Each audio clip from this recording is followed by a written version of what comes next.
Bago tayo magsimula, shoutout muna tayo.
Sa nakaraan nating kwento, ipinakita na tumungo si Yesuan sa Kuraki Academy matapos ni Feng Judakpin ang kanyang kapatid. Ipinakita rin ang paglitaw ni Dinli Xuankang sa gitna ng tensyon upang balakin sanang paslangin si Yesuan, at ang huli ay ang pagpaslang ni Yesuan sa tatlong disciple ng Kuraki Academy dahil sa pananakot nito sa kanyang kapatid. Kaya't atin ang simulan ang kwento. Nagsimula ang eksena mula sa Kuraki Academy kung saan ay naruroon na ang tatlong bangkay ng disciple na pinaslang ni Yesuan matapos nitong tangkain na siya ay paslangin, at dito ay sinasabi ni Dinli Xuankang na ang tatlong disciple na pinaslang ng ating bida ay nasa antas na ng Sky Realm, ngunit ni isa sa kanila ay hindi man lang nakayanan na depensahan ang ginawang atake ni Yesuan, kaya naman naitanong ni Dinli Xuankang na kung ano sa tingin ng mga kasamahan nito ang nararapat nilang gawin. Tumugon naman ang isang elder sa tanong ni Dinli Xuankang na natatakot ito na ang lakas ni Yesuan ay hindi nalalayo sa lakas ni Anlan Shu kaya't nais niyang wag munang maging padalos-dalos ang lahat ng disciple ng Kuraki Academy na hamunin si Yesuan upang hindi mapunta sa wala ang buhay ng mga ito. Samantala, ikinagalit naman ni Dinli Xuankang ang mga sinabi ng elder at hindi sinang-ayunan ang nais nitong mangyari dahil mas maiging patuloy na ito ay hamunin ng kanilang mga disciple, sapagkat kapag mas marami itong pinapatay ay mas marami rin ang makakaaway nito nang sa gayon ay ang 72 branches ng Kuraki Academy ay pagtuunan ng galit si Yesuan, saad pa niya na para sa kapakanan ng Kuraki Academy ay kailangang mamatay na ito. Lumipat naman ang eksena mula sa main hall ng Kenlan Academy ay masayang umiinom ng alak si Deputy Dinji habang ito ay kumakanta-kanta at nakaupo sa isang upuan, ay ang pagdating naman ni Yesuan upang ipaalam rito na nais niyang makapag-breakthrough patungo sa Sky Realm. Tinitigan naman ito ni Deputy Dinji habang namumula ang mukha dahil sa pagkalasing na gawin nito ang nais niyang gawin kung nais nitong makapag-breakthrough, subalit napakamot naman si Yesuan sa ulo dahil sa mayroon siyang kakaibang pangangatawan kaya't kinakailangan niya ng spiritual sword upang makapag-breakthrough sa Sky Realm. Dagdag niya pa na alam niya na mahirap ang kanilang Kenlan Academy ngunit kailangan niya ng maraming espada at maaari ba siyang humingi ng tulong.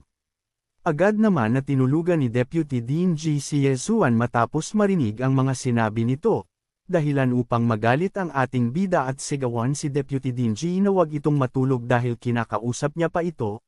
Gayunpaman ay biglang sumingit si Jianzi na wag na itong sumigaw sapagkat tutulungan niya ito kaya't naitanong naman ni Yesuan kung mayroon ba itong spiritual sword, na sinagot naman ni Jianzi na sumunod na lamang ito. Makalipas ang ilang sandali ay ang pagdating naman ni Yesuan at Jianzi sa 9 Sacred Pillars kung saan nagsimula ng ipaliwanag ni Jianzi ang kahalagahan ng lugar. Aniya, na ito ay dating sagradong pook para sa Kenlan Academy. Ang siyam na haligi ay kumakatawan sa siyam na landas ng pangunahing akademya ng Middle Kingdom, At taon-taon ay ginagamit ito ng mga makapangyarihang nilalang upang ipasa ang kanilang mga kaalaman. Samantala habang seryosong nagsasalita si Jianzi ay bigla namang sumingit si Yezuan at nagtanong kung mayroon bang spiritual sword sa lugar na iyon, dahilan naman upang ikainis ni Jianzi ang pagtanong ni Yezuan kaya't tinitigan niya itong masama na wag na siya nitong putulin sa pagpapaliwanag, ngunit tila wala namang paki si Yezuan sapagkat wala namang spiritual sword ang naruroon. Agad na hinawakan ni Jianzi ang kanyang espada at naghanda upang iwas-iwas ito kasabay ng pagtitig niya ng matalim kay Yezuan, na ikinatakot naman ng ating bida kaya't sinabi niya rito na hindi siya magsasalita pa. Matapos ang matinding pananakot ni Jianzi kay Yezuan ay bigla niyang inatake ang isa sa mga poste ng pillar na naroon dahilan upang magsitalsikan ang tipak ng bato, kasunod ng paglitaw ng isang jade spirit stone na tumungo sa paa ni Yezuan. Kaya't naitanong ng ating bida kung ano ang bagay na iyon, na sinagot naman ni Jianzi habang ibinabalik ang kanyang espada na ito ay isang jade spirit stone na pundasyon ng bawat pillar na naroon, at kasalukuyan ay ito ang pinakamahalagang bagay na mayroon sa kanilang Kenlan Academy na maaaring ibenta ni Yezuan upang makabili ng spiritual sword. Sa kabila nito napakamot naman ng ulo si Yezuan habang si Jianzi ay dinadampot ang mga Jade Spirit Stone ay sinabi ng ating bida na nakapanghihinayang kung ibebenta nila ang bagay na iyon dahil isa ito sa mga mahahalagang bagay ng kanilang Kenlan Academy. Gayunpaman ay napalingon si Jianzi kay Yezuan sapagkat kung ayaw niya itong kunin ay ibibigay na lamang ito kina Muyun at Base. Kaya naman hindi na nag-atubili pa si Yezuan at mabilis na kinuha ang supot na naglalaman ng Jade Spirit Stone habang sinasabi na para sa kanya ang lahat ng iyon at wala ni sinumang makakaagaw sa kanya, samantala si Jianzi naman ay tila nainis dahil kitang-kita naman ang pagkasabik ni Yezuan at nagawa pa nitong magpanggap. Lumipas ang ilang oras ay mabilis na tumungo si Yezuan sa Drunken Immortal House upang ibenta ang mga Jade Spirit Stone na ibinigay sa kanya ni Jianzi at mula sa loob nito ay, naitanong ni Yezuan kung magkano ang aabuting halaga ng mga Jade Stone Spirit, habang ang Elder naman ay patuloy sa pagsusuri nito. Maya-maya lang ay winika ng Elder na ang halaga ng bawat Jade Stone Spirit na nais ibenta ni Yezuan ay nasa 50,000 gold coins, kaya't kung ibebenta niya ito lahat ay aabutin ito ng 5 million gold coins. Subalit na itanong naman ni Yezuan kung magkano ang halaga ng isang spiritual sword, na sinabi naman ng Elder na ang mga nasa average quality ng espada ay nasa 3 million gold coins. Bahagya namang napaisip si Yezuan dahil ang tanging mabibili niya lamang ay isang piraso ng espada. Gayunpaman bagamat may pagkakadismaya ay agad naman na nagsalita ang Elder na susubukan niyang humanap ng paraan nang sa gayon ay matulungan niya si Yezuan kaya't mag-ante lamang ito ng ilang sandali, na ikinatuwa naman ng ating bida. Sa pag-alis ng Elder ay hindi pa rin maiwasan na mangamba ni Yezuan dahil sa hindi magiging sapat ang isang spiritual sword upang makapag-breakthrough siya sa Sky Realm. Ngunit sa gitna ng kanyang pag-iisip ay may isang batang babae na kanyang napansin mula sa harap ng hagdanan ng Drunken Immortal House na abala sa pag-uukit ng kahoy. Hindi rin nagtagal ay bumalik na rin ang Elder dala-dala ang dalawang spiritual sword para kay Yezuan. Ngunit sa pagbigay ng Elder ay hindi naman ito matanggap ng ating bida dahil kulang ang kanyang pera upang bayaran ang dalawang spiritual sword na iyon. Subalit na kahit na ganoon ay winika ng Elder na si Yezuan ang kanyang honored guest kaya't maaari na itong ikonsidera ni Yezuan bilang isang regalo. Pinasalamatan naman ng ating bida ang mga sinabi ng Elder at mabilis na umalis habang hawak ang dalawang kahon na naglalaman ng spiritual sword para simulan ang pagkukultivate. Ngunit sa kanyang paglabas ay muli niyang napansin ang batang babae na kanina pa nakaupo mula sa harapan ng Drunken Immortal House. Dahil dito ay agad itong nilapitan ng ating bida upang tanungin kung ano ang inuukit nito dahil maaari niya itong tulungan, subalit matapos tanungin ni Yezuan ang batang babae ay wala naman itong imik, sa halip ay itinuro na lamang nito ang isang ibon na nasa itaas ng bubong. Napagtanto naman ni Yezuan na tila hindi nakakapagsalita ang batang babae, kaya't sinabi niya na kung nais nito ay ang isang ibon ay walang problema. Mula roon ay mabilis na mina ni Uber ni Yezuan ang kapiraso ng kahoy upang gawing ibon, buong tiyagang inukit ang anyo ng ibon na itinuro ng batang babae. Sa bawat galaw ng kanyang kamay ay tila ba nagsasayaw ang mga wood shaving sa hangin, na isang patunay ng kanyang husay at konsentrasyon. Makalipas ang ilang sandali ay nabuo sa kanyang palad ang isang napakadetalye at buhay na anyo ng ibon, na agad namang ibinigay ni Yesuan sa batang babae habang sinasabi na parehong-pareho ito sa ibon na kanyang itinuro.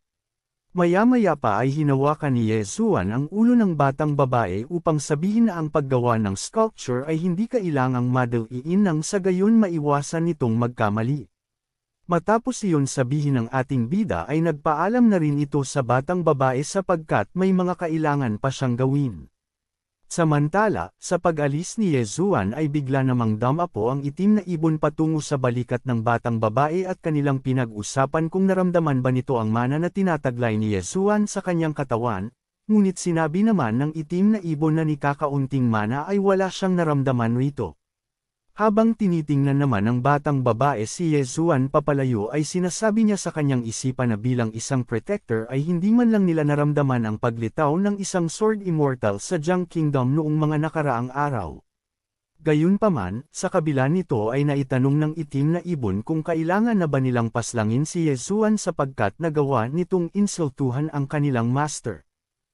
Mabilis naman na kumilos ang batang babae at tumalon mula sa ere patungo sa itaas ng gusali habang sinasabi na hindi na nila kailangan pang paslangin ito, dahil si Yesuan raw ay may mabuting katauhan at magandang hangarin kaya't huwag na lamang muna nila itong pakialaman at hayaan na lamang ito na lumakas.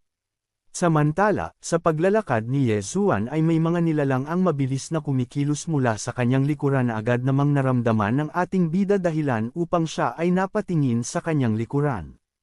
Subalit sa kanyang pagharap ay lumitaw sa kanyang harapan ang isang martial artist at naitanong nito kung ang ating bida ba ay ang nagngangalang Yesuan. Mayabang itong tumindig kasabay ng pagbabanta na kanilang pupugutan ng ulo si Yesuan kaya't handa na raw ba itong mapaslang. Ngunit sa kabilang banda naman ay naramdaman ng ating bida ang presensya ng dalawa pang martial artist mula sa kanyang likuran, kung saan sa kanyang paglingon ay nakahanda na rin ang mga ito upang paslangin si Yesuan. Hindi naman natinag ang ating bida at agad pa nanilate ang mga ito sa pamamagitan ng kanyang pagtatanong na kung balak siya nitong paslangin ay nakadepende na lamang sa mga tinataglay nitong kakayahan. Nagsalita naman ang isang martial artist matapos itong latin ni Yesuan na inaamin niya na hindi nila kayang harapin si Yesuan ng mag-isa kaya't kanilang napagdesisyonan na tatlo silang haharap dito upang paslangin si Yesuan. Sa gitna ng tensyon ay mas lalo pa itong nilate ni Yesuan sapagkat kinakailangan pa na magpadala ang Kuraki Academy ng nasa antas ng Half-Step Divine Harmony Realm upang siya ay paslangin, at gaano raw ba kaduwag ang mga ito upang siya ay harapin. Hindi naman nakapihil ang isang martial artist at mabilis nitong sinugod si Yesuan habang inilagay nito ang kanyang enerhiya sa dulo ng kanyang sibat dahil sa pagiging arrogante ng ating bida kaya kanya na itong papaslangan. Ngunit hindi siya inatrasan ni Yesuan, sa halip sinalubong siya nito ng may nakahandang kamao na binalutan ng dilaw na enerhiya, kasabay ng pagbanggit na wala bang nagturo rito na ang pagiging mayabang ay walang kakwenta-kwenta. Sa kanilang ginawang pag-atake ay nagkaroon ng isang malakas na pagsabog ng enerhiya sa pagitan nilang dalawa, ngunit sa lakas na tinataglay ni Yesuan ay hindi ito kinaya ng hangal na martial artist dahilan upang ito ay tumilapon at mapasukan ng dugo.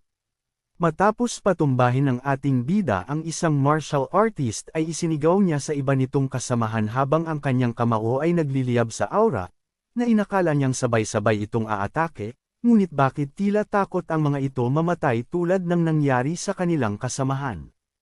Sa kabilang banda ay nagalit ang dalawang natitirang martial artist ng Kuraki Academy at kitang-kita ang pagkainis nito dahil sa mga ugat na nagsisilabasan sa kanilang mga mukha. Kaya't walang pag-aalinlangan ang mga ito na sumugod kay Yesuan at pagbabalot ng enerhiya sa kanilang kamao at sandata kasunod ng pagbabante kay Yesuan na iaalay nito ang dugo ng ating bida bilang kapalit sa pagkakapaslang ng kanilang kasamahan. Sa ginawang atake ng dalawa ay muling lumikha ito ng malakas na pagsabog sa kinaroroonan ni Yesuan. Gayunpaman matapos ang malakas na atake mula sa kanilang dalawa, ay kanilang ikinagulat na wala na si Yesuan sa kanilang harapan dahilan upang sila ang matamaan ng sarili nilang mga atake. Nagsalita naman si Yesuan mula sa isang tabi na mas mabuti na kalabanan na lamang siya ng isa-isa kumpara sa sabay-sabay sapagkat maaari nilang mapaslang ang kanilang mga sarili ng hindi sinasadya. Habang kalmado naman si Yesuan na nakatayo sa isang tabi ay may isang bala ng pana ang mabilis na tumungo kay Yesuan. Agad naman itong napansin ng ating bida ngunit huli na nang tamaan siya nito sa kanyang dibdib na naging dahilan upang siya ay makaramdam ng sakit. At dahil sa biglaang atakeng iyon ay mabilis na pinutol ni Yesuan ang pana na tumama sa kanya, habang galit na sinabi na hindi nito inaasahan ang nangyari sapagkat isang maruming gawain ang ganoong estilo. Mula naman sa itaas ng gusali ay ipinakita ang isang babae na may kulay lilang buhok hawak ang isang pana. Saad nito kung ano naman kung isang maruming gawain iyon sapagkat kanya itong papaslangan dahil sa pagpatay ni Yesuan sa kanyang mga kapwa-disciple. Maya-maya pa ay naghanda ang naturang babae upang muling atakihin si Yesuan kasabay ng pagbabalot niya ng enerhiya mula sa dulo ng bala ng pana at pagpapakawala rito. Habang sa kabilang banda naman ay agad na inilabas ni Yesuan ang kanyang espada at mabilis na pinaghahati ang mga paparating na atake ng naturang babae at galit na sinabing nais siyang paslangin ng mga kasamahan nito, ngunit nabaliktad ang sitwasyon, sa halip ay sila ang mga napaslang dahil sa kanilang mga kagagawan. Saad pa ni Yesuan na dahil sa pagkakapaslang ng mga kasama nito ay ngayon nais nilang maghayganti, kaya't silang mga taga-Qur'aki Academy ay hindi makatwiran ang mga kinikilos nito. Pagkatapos sabihin ni Yesuan iyon ay agad siyang tumalon sa ere upang gumawa ng isang atake at makabawi sa naturang babae. Kasabay ng pag-ipon niya ng enerhiya sa espada ay kanyang sinabi na ang isang pagwasiwas ay nangangahulugan ng kamatayan. Hindi rin nagtagal ay pinakawalan ni Yesuan ang isang malakas na sword slash mula sa kanyang espada dahil pagbabayaran nito ang ginagawang pag-atake nito sa kanya. Sa ginawang atake ni Yesuan ay bahagyang natamaan ang naturang babae na naging sanhi ng pagkasira ng kanyang pana at mapasukan ng dugo matapos tuluyang bumulusok sa kanyang kinatatayuan ang atake ni Yesuan na lumikha ng malakas na pagsabog. Dahil dito ay pilit na tumayo ang naturang babae mula sa pagkakabagsak ng kanyang mapagtanto na kaya pala hindi ito kinaya ng kanyang mga kasama dahil sa lakas nito, kaya't napagdesisyonan nitong tumakas upang makaligtas sa mga kamay ni Yesuan.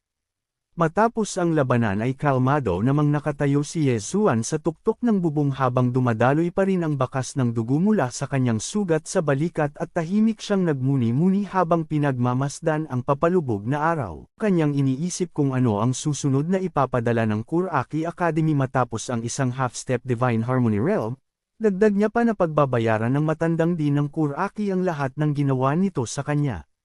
Samantala, sa pagtayo ni Yesuan sa itaas ng bubong ng isang gusali ay sakto namang dumating sina Moyun at Jianzi kaya't naitanong nila si Yesuan kung ano ang ginagawa nito sa itaas o pinagmamasdan ba nito ang paglubog ng araw habang hawak ang espada.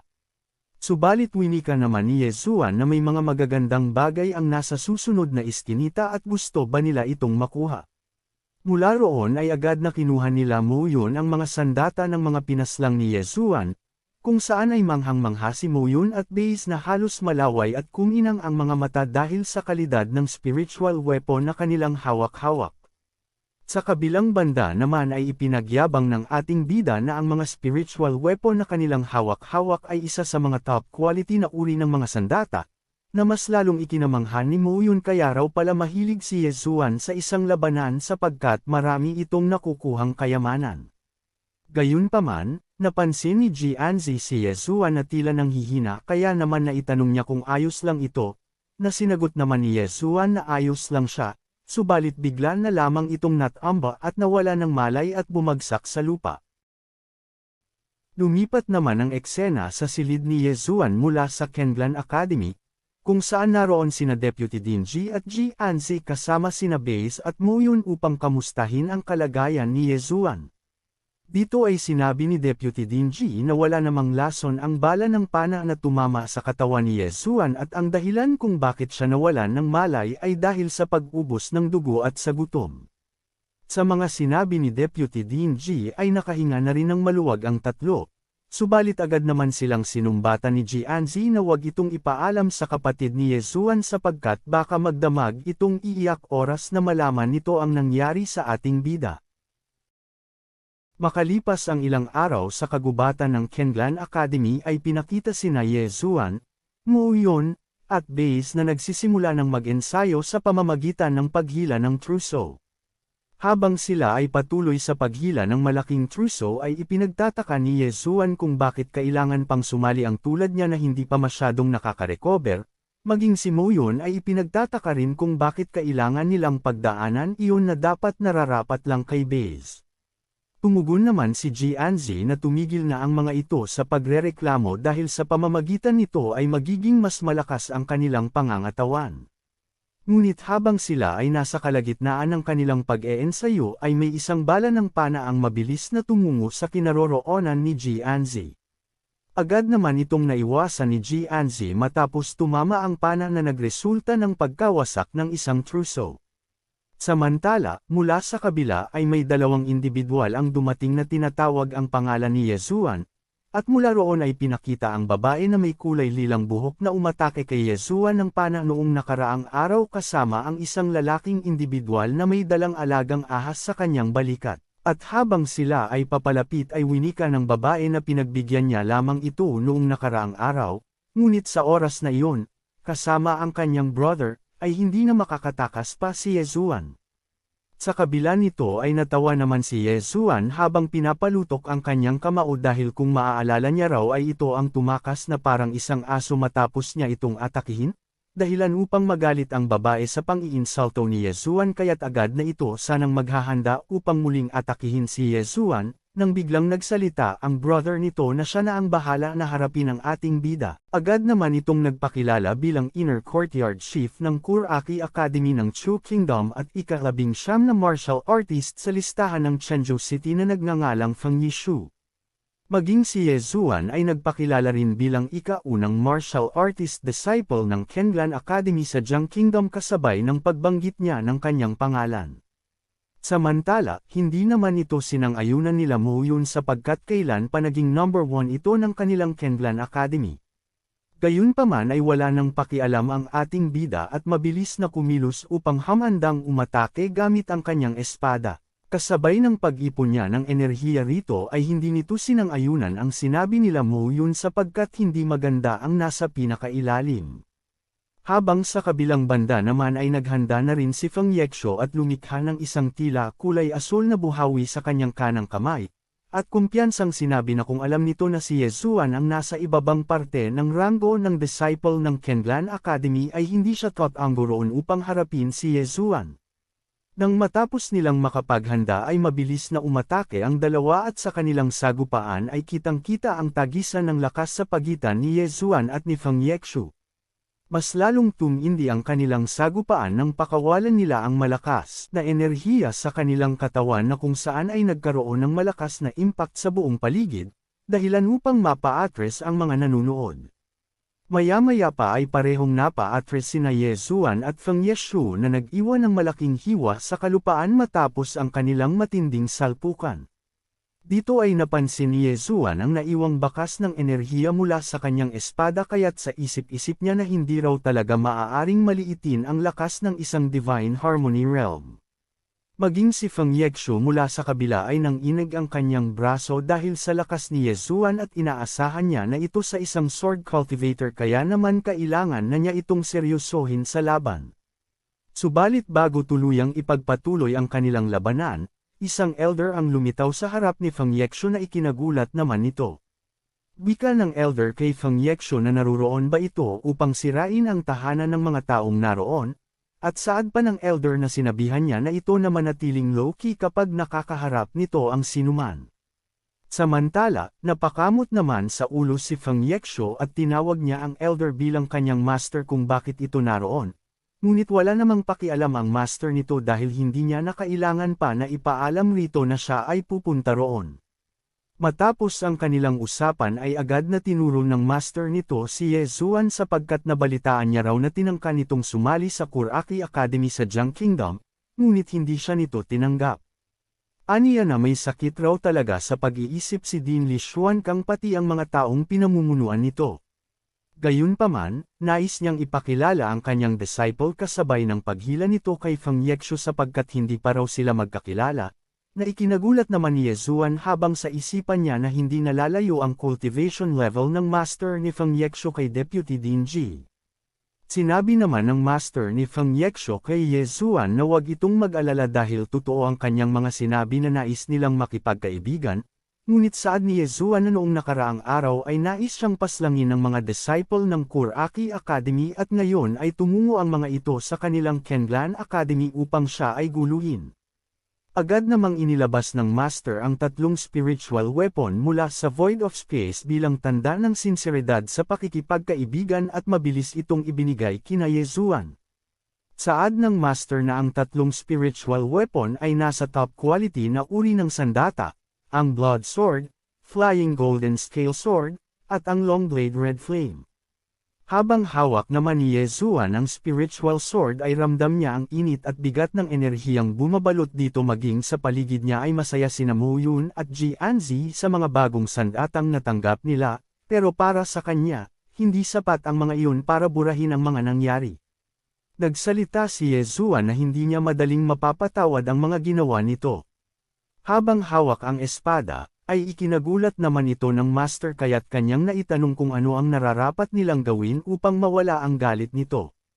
Itinuro naman ni Yezuan ang babae na may kulay lilang buhok at nais niyang humingi ito ng tawad sa kanya at lumuhod sa kanyang harapan ng 3 beses.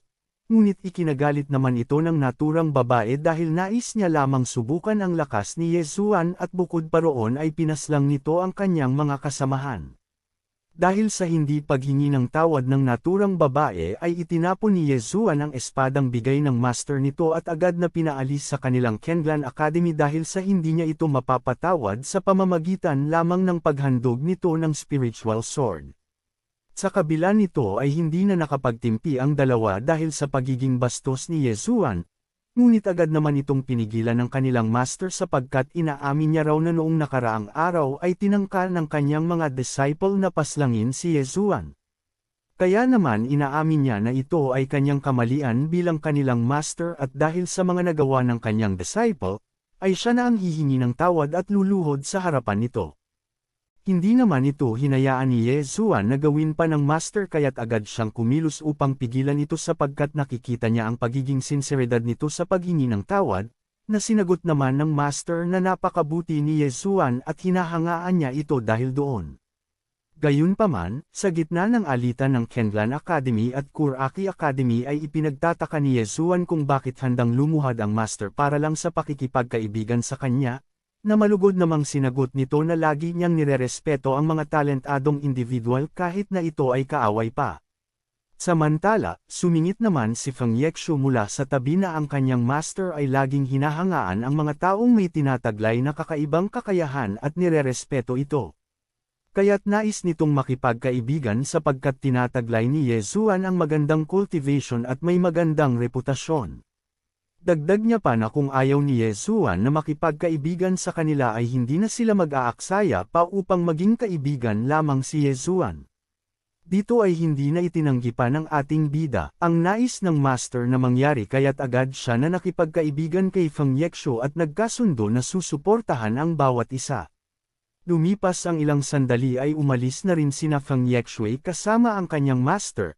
At sa kanilang paglalakad ay naitanong ni Feng Yexu sa master nito kung bakit ibinigay nito ang napakalaking halaga ng kayamanan para makipagkaibigan lang kay Yezuan. Dito ay sinabi ng master na kahit pa ubusin niya ang lahat ng kanyang kayamanan upang maging kaibigan lamang si Yezuan ay hindi siya mag-aatubiling ibigay ito, dahil sa hinaharap ay magiging mas malakas pa si Yezuan kumpara sa kanilang inaakala. Lumipat naman ang eksena mula sa Boundless Tower at naruroon si Yezuan na nagkukultivate habang nasa kanyang harapan ang 3 espada na binili niya sa Drunken Immortal House at ang ibinigay ng master nila Feng Yexu upang balakin na ito ay i-absorb. Maya-maya pa ay agad na inabsorb ni Yezuan ang 3 espada, dahilan upang mapasigaw siya sa sakit sa lakas ng enerhiyang pumapasok sa kanyang katawan na halos magsilabasan ang mga ugat sa tindi ng kanyang nararamdaman. Makalipas ang ilang sandali ng kanyang pag-aabsorb ay iminulat ng ating bida ang kanyang mga mata nang maramdaman ang bagong lakas na tinataglay ng kanyang katawan, kung saan ay kanyang ikinatuwa ng makapag-breakthrough patungo sa Skyrealm. Matapos makapag-breakthrough ni Ye Zuan ay agad niyang pinuntahan ang nilalang na nasa ikalawang palapag ng Boundless Tower upang ibalita na nakapag-breakthrough na ito at hindi na rin magtatagal at makakaya na niya itong harapin at talunin, nang sa gayon ay oras na pakawalan niya ito sa kulungan ay hindi nito magagawang makatakas. Ngunit sa hindi inaasahan ay bigla na lamang inatake si Ye Zuan ng nilalang na nasa loob ng kulungan, dahilan upang siya ay tumilapon sa lakas ng atake nito at magising mula sa kanyang Sea of Consciousness. Sa kanyang paggising mula sa Sea of Consciousness ay kanyang ikinamanghanang mapansin na siya ay nakalutang sa mga ulap kasabay ng mga ibon na lumilipad, matapos niyang makapag-breakthrough sa Skyrealm. Hindi na nag-aksaya pa ng oras si Ye Zuan na subukang kontrolin ang kanyang espada upang gamitin sa paglipad sa buong kabundukan ng Kenlan Academy at tumungo sa iba't ibang parte ng lugar, hanggang sa napadpad ito sa main hall ng akademya upang ipagyabang kay Deputy Dinji na nakakayanan na niyang lumipad, at sinabing mula sa araw na iyon ay tawagin na lamang siya sa pangalang Ye Jansaya na hangos sa pangalan ng kanyang espada na Lingxian Sword. Subalit agad naman itong binigyan ni Deputy Dinji ng isang gold coin upang magpa-check up sa doktor dahil sa mga pinagsasabi nito, na ikinadismaya naman ni Ye Zuan kaya't napagdesisyonan na lamang nitong umalis. Gayunpaman, sa pag-alis ni Ye Zuan ay biglang lumitaw mula sa likuran ni Deputy Dinji si Dinli Xuankang na kanyang ikinabigla, at agad itong hinarap upang sabihin na hindi kalugod-lugod ang pagdating nito sa Kenlan Academy. Dito ay ipinaliwanag ni Dinli Xuankang na alam niya na si Deputy Dinji ay alam na rin ang tungkol sa nadiskubreng unknown mystery sa Jade Mountain Range ng Ning Empire, at hinihinala na ang pinakamalakas na master ng Secret World na si Tuo na practitioner ng 10,000 Dharma Mirror ay maraming kayamanan ang naiwan sa Secret Realm. Bukod pa roon ay pinahintulutan ng Ning Empire ang pakikilahok ng sinumang martial artist na hindi lalagpas sa edad na 20 taon, kaya't nais niyang malaman kung nais bang makilahok ng Kenlan Academy. Hindi naman sumang-ayon si Deputy Dinji at agad na tumalikod sapagkat hindi sila interesado sa paghahanap ng kayamanan sa Jade Mountain Range. Ngunit mabilis na kumilos si Dinli Xuankang at pinigilan si Deputy Dinji na umalis kung sigurado na ba ito sa kanyang desisyon, kasunod ng pagwasak nito ng pader na nasa kanyang likuran. Nanlaki naman ang mga mata ni Deputy Dinji sa kanyang nakita kung saan ay paunti-unting lumitaw sa usok at hawak ng mga alagad ni Dinli Xuankang ang kapatid ng ating bida, dahilan naman upang magalit si Deputy Dinji dahil sa nais lamang nitong masunod ang kanilang gusto ay nagpadala pa ito ng 2 alagad na tinataglay ang Manifestation Realm upang dakpin lang ang kapatid ni Ye Zuan. Sinabi naman ni Dinli Xuankang na ang nais niya lamang si Ye Zuan, at ipinagbili nito kay Deputy Dinji na kung nais pang makita ng ating bida ang kanyang kapatid ay tumungo ito sa Jade Mountain Range sa loob ng 3 araw upang makilahok. Dagdag niya pa na kung may balak mang gawin ang mga ito ng masama sa kanilang mga disciple ay hahayaan na lamang nilang mamatay ang kapatid ni Ye Zuan sa loob ng Secret Realm. Maya-maya pa ay lumisan na rin si Dinli Xuankang, dala-dala ang kapatid ni Ye Zuan at muling sinabi na nais niyang tumungo si Ye Zuan sa Secret Realm sa loob ng 3 araw, na sinagot naman ni Deputy Dinji na tila hinahanap raw nito ang sarili nitong kamatayan. Gayunpaman, sa kanilang pag-alis ay dumating naman ang ating bida, na mabilis pinakawala ng isang atake patungo kay Dinli Xuankang habang sinasabi na bitawan nito ang kanyang kapatid. Ngunit gamit lamang isang daliri ay sinabayan ni Dinli Xuankang ang paparating na atake ni Ye Zuan na nagresulta ng kanyang pagkakatilapon sa pader nang hindi niya kayanin ang lakas nito. At habang nakahandusay ito sa pader ay sinabi ni Dinli Xuankang na kung nais pa makita ni Ye Zuan ang kanyang kapatid ay tumungo ito sa Jade Mountain Range sa loob ng Secret Realm ng Ning Kingdom. Mabilis naman na bumangon si Ye Zuan upang tangkain habulin sina Dinli Xuankang, na agad namang pinigilan ni Deputy Dinji sapagkat huwag ito maging padalos-dalos ng pagkilos. Saad pa ni Deputy Dinji na humihingi siya ng tawad dahil sa hindi niya inaasahan na gagawa ng maruming paraan si Dinli Xuankang upang mapasunod lang si Ye Zuan. Ngunit hindi naman tinanggap ng ating bida ang paghingi ng tawad ni Deputy Dingy sapagkat ang dapat raw sisihin ay siya sa pagiging mahina. Samantala, napansin naman nila Moyon ang pag-alis ni Yezuan dala-dala ang kanyang espada at naitanong kay Deputy Dingy kung ano ang nangyayari at saan tatango si Yezuan, na sinagot naman ito na maaaring tumungo ito sa Ning Kingdom upang iligtas ang kanyang kapatid matapos nitong dakpin nila din Li Xuankang. Kaya't abangan sa susunod ang pagtungo ni Yezuan sa Ning Kingdom upang bawiin ang kanyang kapatid. Kaya't huwag kalimutang mag-subscribe at i-like ang ating video.